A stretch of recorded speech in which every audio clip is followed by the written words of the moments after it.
July 25-നകമാണ് ഈ form സമർപ്പിക്കേണ്ട തീയതി. ഇപ്പോൾ തെരഞ്ഞെടുപ്പ് കമ്മീഷൻ പറയുന്നത് 5,79,000 കോടി പേരുടെ ഡേറ്റ ഉണ്ട് എന്നുള്ളതാണ്.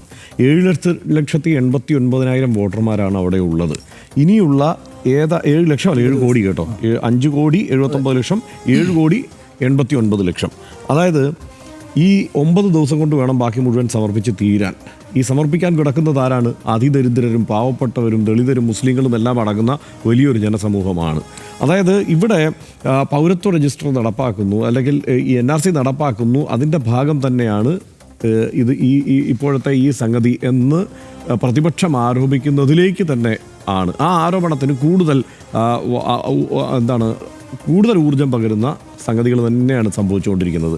അതായത് 2003 പട്ടികയെ അടിസ്ഥാനമാക്കിയിട്ടുള്ള പരിശോധന ഇപ്പോൾ നടക്കുമ്പോൾ 40 വയസ്സിന് മുകളിലുള്ളവർ 2003 പട്ടികയിൽ ഇല്ലെങ്കിൽ അവർ പൗരത്വം തെളിയിക്കേണ്ടവരുടെ ലിസ്റ്റിൽ പെടും.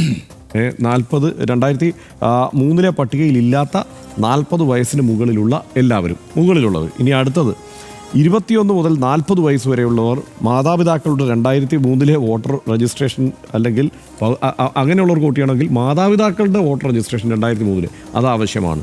അതായത് ഇത് നമ്മൾ വിചാരിക്കുന്നതിനേക്കാൾ സങ്കീർണമായാണ് ഈ പ്രക്രിയ നടക്കുന്നത്. മാത്രമല്ല, ഇപ്പോൾ 1,00,000 BLOമാരെങ്കിലും ആവശ്യമാണ് ഈ പ്രക്രിയ ഇത്രയും വേഗത്തിൽ പൂർത്തിയാക്കണമെങ്കിലെന്നാണ് കണക്കുകൾ പറയുന്നത്.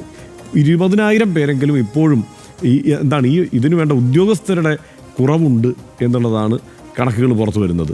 അപ്പോൾ പിന്നെ എങ്ങനെ ഇത് പരിഹരിക്കും, എങ്ങനെ പൂർത്തിയാക്കുമെന്നാണ് ഈ ഇലക്ഷൻ കമ്മീഷൻ അനാവശ്യമായ പിടിവാശി ഈ വിഷയത്തിൽ കാണിക്കുന്നു എന്നതാണ്. ആദ്യഘട്ടത്തിൽ ഇത് കൊള്ളാവുന്ന ഒരു ഏർപ്പാടാണ് എന്ന മട്ടിൽ തന്നെയായിരുന്നു BJP അവരുടെ ഒരു മൂഡ് പിടിച്ചത് അവിടെ. കാരണം അതിനൊരു കാരണമുണ്ട്, നമ്മളന്ന് ചർച്ച ചെയ്തതാണ്. കാരണം അവിടെ നിതീഷ് കുമാറിൻ്റെ ഒരു കാലം കഴിയുന്നു. അതായത് അതിനുശേഷം ഇങ്ങോട്ട് BJPക്ക് അവിടുത്തെ പ്രധാനപ്പെട്ട ഒരു കക്ഷിയായി അവർ ഭരണം നയിക്കുന്ന തരത്തിലേക്ക് കാര്യങ്ങൾ ഏതാണ്ട് മറിയുന്ന സ്ഥിതി ഉണ്ടായേക്കാം. അതിനു വേണ്ട ഒരു നിലമൊരുക്കൽ പ്രക്രിയ അവിടെ നടക്കുന്നു എന്നുള്ള നിലയ്ക്കുള്ള ചർച്ചകളെല്ലാം ഈ തെരഞ്ഞെടുപ്പ് കാലവുമായി ബന്ധപ്പെട്ട് പലതരത്തിലുള്ള ചർച്ചകൾ നടക്കുന്നുണ്ട്. അപ്പോൾ അതിനുവേണ്ട ഒരു ശ്രമം കൂടിയാണ് ഈ സമയത്തുണ്ടാകുന്നത്. യുവ വോട്ടർമാരെ അകറ്റി നിർത്തുന്നതിന് വേണ്ട ശ്രമം ബോധപൂർവം ഈ തെരഞ്ഞെടുപ്പ് കാലത്തുണ്ടാകുന്നു.